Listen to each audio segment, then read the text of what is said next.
These Caribbean getaways, people had plunked, is that a word? Their money into these, I guess what they thought was going to be a place they would go with their family and their friends, but these deals are drying up. What's happening?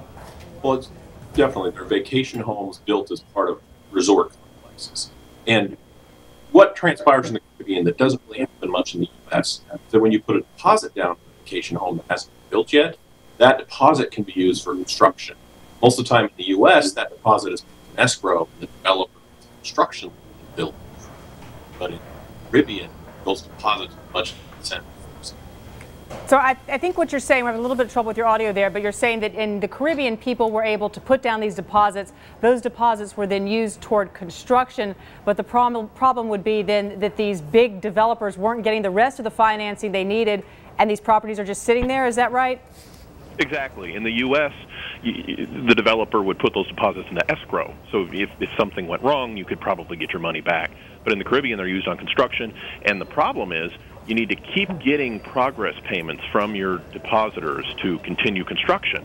Well, when the recession hit, people who had contracted to buy vacation homes in the Caribbean couldn't continue to make those payments, or they couldn't get new buyers in to buy the rest of their inventory. So you basically ran out of money, and that stopped construction. The problem is, when construction stopped and your unit's not going to be delivered when you thought it would, if at all, you can't just go back and get your money back because your money is now in cinder block and building half-built materials. So down in the Caribbean, it's difficult to get get these projects recapitalized or bring in new loans to get them finished.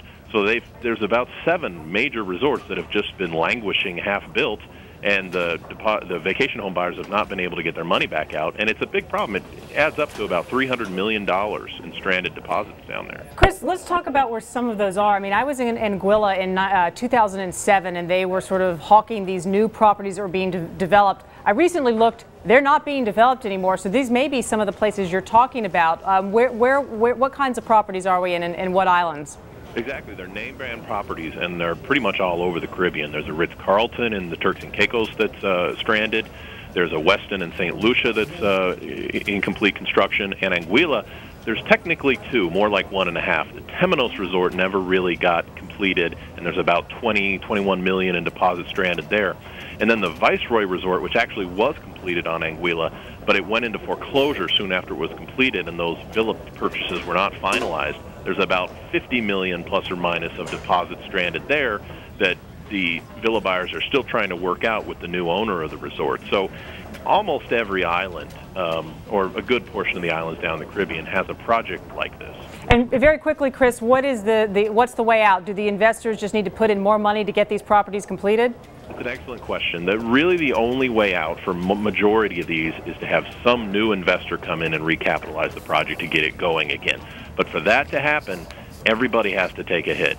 Definitely the original lender's going to have to give up some of their loan. The developer's probably either going to get wiped out or something like that. And even the villa buyers sometimes are probably going to have to take a hit. They're either going to have to put down more deposits or they're going to lose credit entirely for their deposits.